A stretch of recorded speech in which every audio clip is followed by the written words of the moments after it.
Dr. Gallagher and Dr. Simperman here, and we're going to bring you the second in our series called Herbal Minute. If you would like to contact us, you can contact us at 724-903-0506. We're located at 1158 Pittsburgh Road, which is Route 8 south of Butler, Valencia, PA, in the Cooperstown Plaza. And you can always go to our website at middlesexchiropracticcenter.com. So we hope that you are having a beautiful spring, and we hope you're getting outside and enjoying that sunshine. So as always, the information presented in this program is not intended to diagnose, treat, cure, or prevent any disease, illness, or health condition. The statements presented in this program have not been evaluated by the FDA, and as always, you should consult with a licensed healthcare professional before beginning any type of treatment. And so today, our Herbal Minute focuses on inflammation.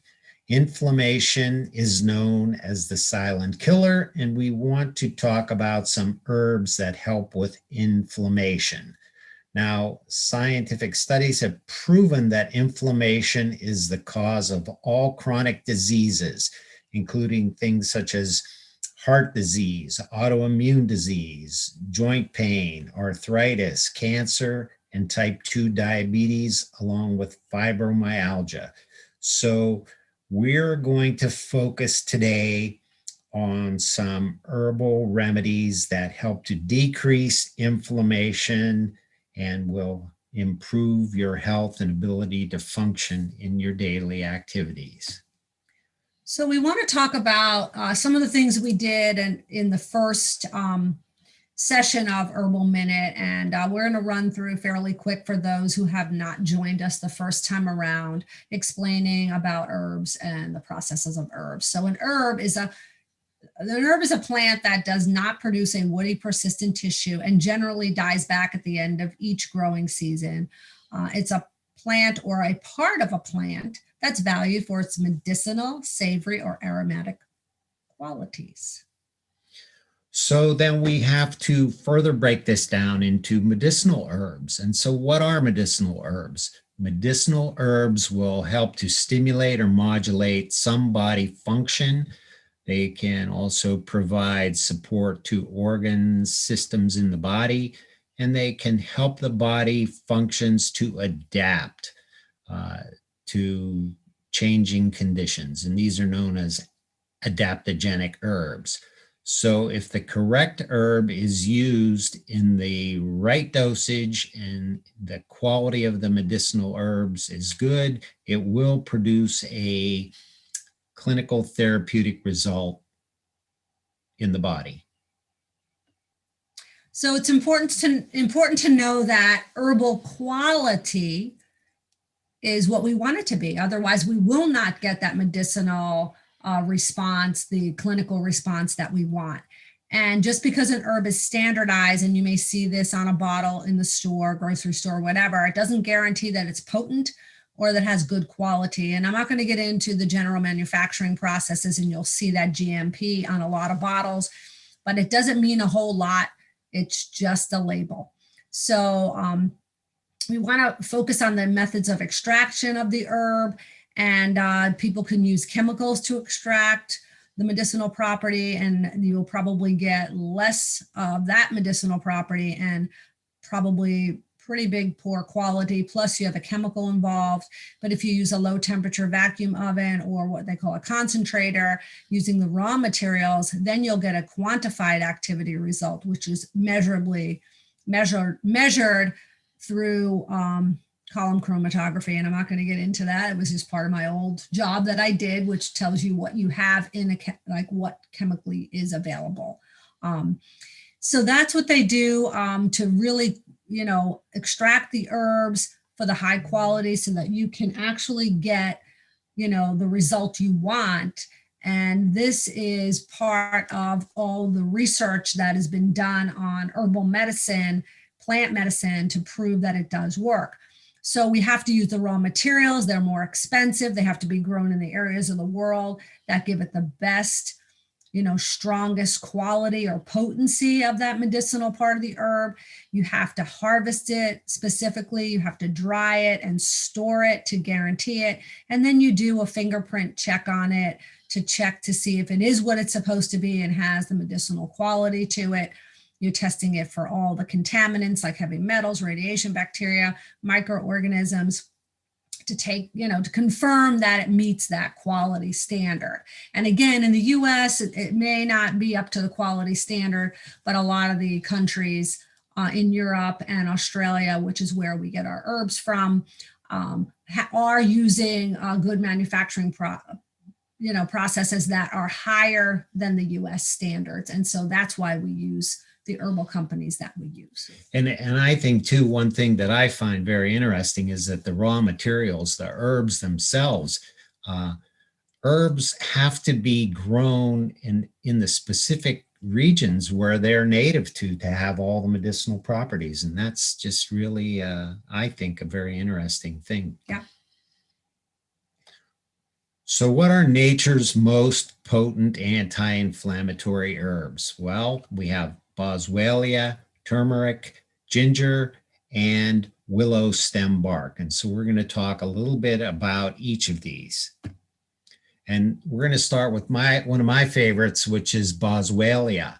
Now, Boswellia is an Ayurvedic herb. The sap is extracted from an Olibanum tree. The sap is often called frankincense. The sap has a strong smell that's due to the chemical terpenes, which have similar properties as non-steroidal anti-inflammatories.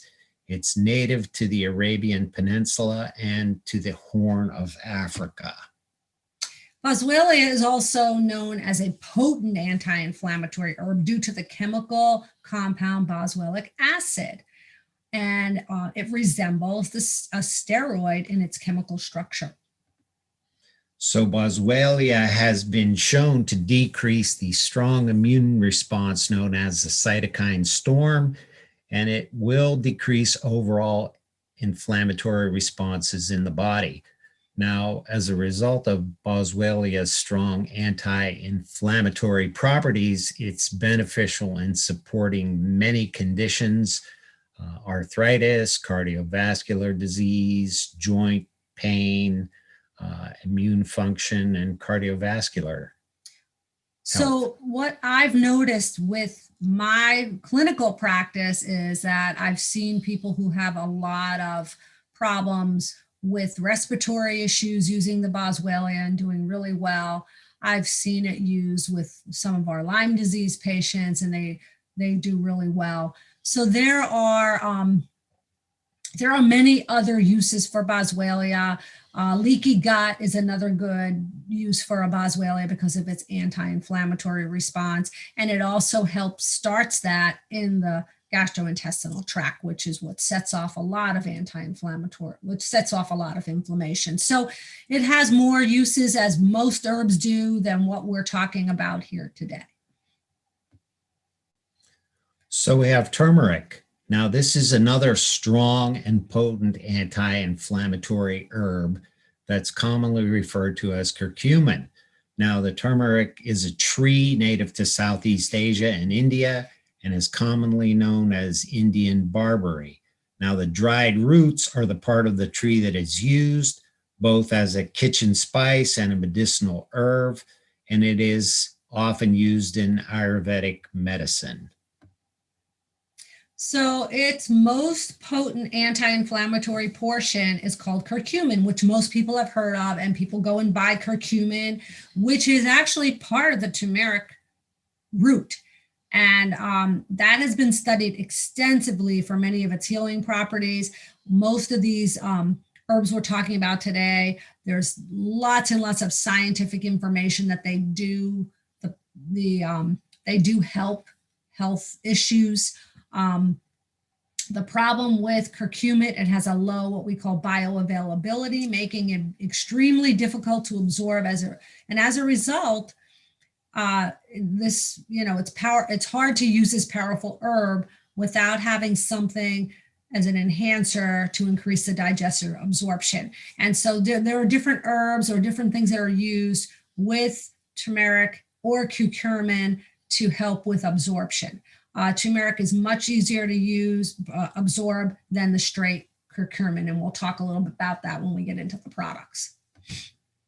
So turmeric has been shown to decrease inflammatory markers in many scientific studies, and there are beneficial uses of turmeric in chronic and acute inflammatory conditions such as rheumatoid arthritis, diabetic ulcers, again, bronchitis and respiratory illnesses, along with your joint pain, sinusitis, UTIs, and conjunctivitis. So ginger. Ginger is a root found in the same plant family as turmeric. It has been used as a medicinal herb for over 500 years. Over that time, both Ayurvedic healing in India and Chinese herbal medicine have used ginger for many different elements. It is mostly used in teas and tonics. India is the largest producer of ginger, and ginger has been found to be relatively safe to use. Now, the ginger root has many remarkable pharmacological and physiological properties. In the bioactive portion, which is an oily resin of the root, is the heart of its healing properties and its pungent smell. The oily ginger root resin is made of ketone, which accounts for the strong smell. Which smells lovely. Yes, it does.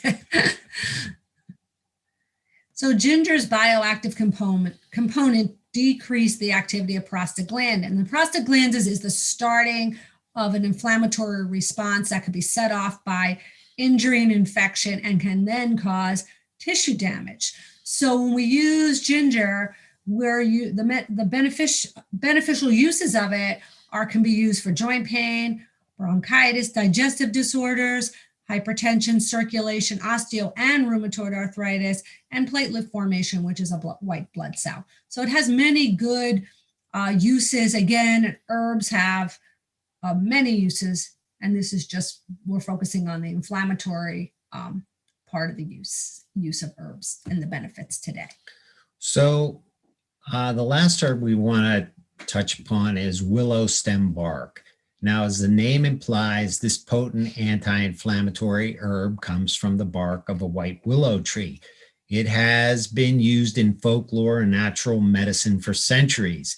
Even during the time of Hippocrates, people chewed on white willow bark to dull pain and reduce inflammation. So willow stem bark, the willow trees that have the highest health properties are grown in Europe, Central Asia, and Northern Africa. So we don't want to go out to our yard and pick our willow tree and start chewing on it. But salicin is the active ingredient in willow bark. Salicin has similar properties as acetylsalicylic acid found in aspirin. So it is the ingredient that is known to decrease inflammation, fevers, and pain. Pretty interesting. And willow stem bark has been found to be beneficial in reducing the inflammation associated with joint pain, back and hip pain, headaches, fevers, bursitis, tendonitis. And the thing that you have to remember is because medicinal herbs are very potent, and they are, they do produce many physiological and metabolic changes in the body when you use them. So there are certain risks associated with the use of willow stem bark, and these would include allergy to aspirin, being on blood thinner medication, asthma, ulcers, diabetes and gout, and of course, pregnancy and lactation. We don't recommend using herbs if you're pregnant or lactating.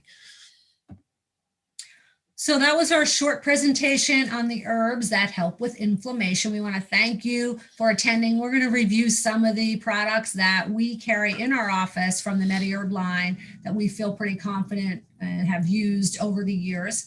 And so, well, one of my favorites, and I use this on a daily basis, Boswellia.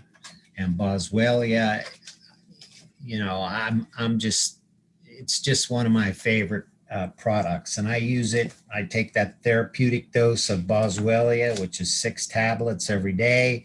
It contains Boswellia in a very potent 277 milligrams. It also has celery seed, which is a really good for pain. right? And it also has ginger rhizome and turmeric in it as well. So it has some other herbs that complement its anti-inflammatory properties. And Tumeric Forte and Tumeric Liquid. So the Tumeric Forte, because we talked about the ability to absorb turmeric is difficult, the Forte has fenugreek, which allows the body to absorb it. It's an enhancer, an herbal enhancer, so it's easier to absorb. It is loaded with the curcuminoids, which is the most potent portion of the product. And then if you really want to get a very, very strong, turmeric, then you can do the liquid, which is more bioavailable. And that's, you can get that in, we have the 6.8 ounce bottles that are really quite good and last a long time and can be used in teas and juices and things like that. So you can just make up your own concoctions that way, which is kind of fun.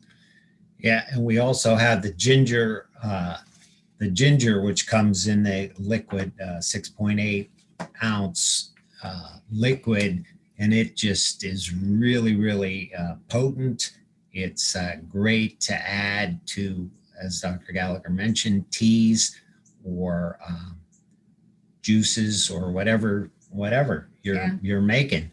I kind of like to put it in the ginger and I just put it in the ginger and turmeric tea that I make to just give it a little extra kick. Yeah. And it smells really good. It really does. So, yeah. Because we have the bottle open right now and we're sniffing it. Yeah, it smells really good. So we want to talk about the willow stem bark, which the product that has the willow stem bark in it is called Salagesic from MediHerb. And it has 400 milligrams of this white willow stem bark or willow stem bark. It really is very potent. It helps with musculoskeletal problems, joints, headaches. It relieves, back pain. One thing that you have to consider when using the Salagesic is the fact that it does take some time to work. So it's not like just taking a straight aspirin. The body has to, assimilate it for a few days before the effects are really shown. There are other, contraindications again, pregnancy, lactation, children, we don't want to use it with children. And anybody that has a known allergy or sensitivity to salicin or salicylic acid or salicylates.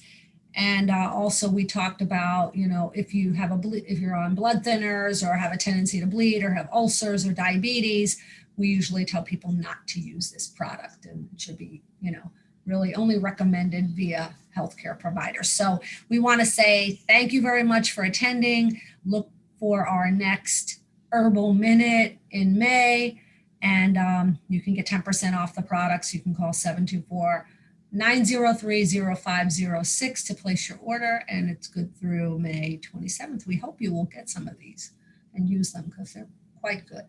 Thank you very much.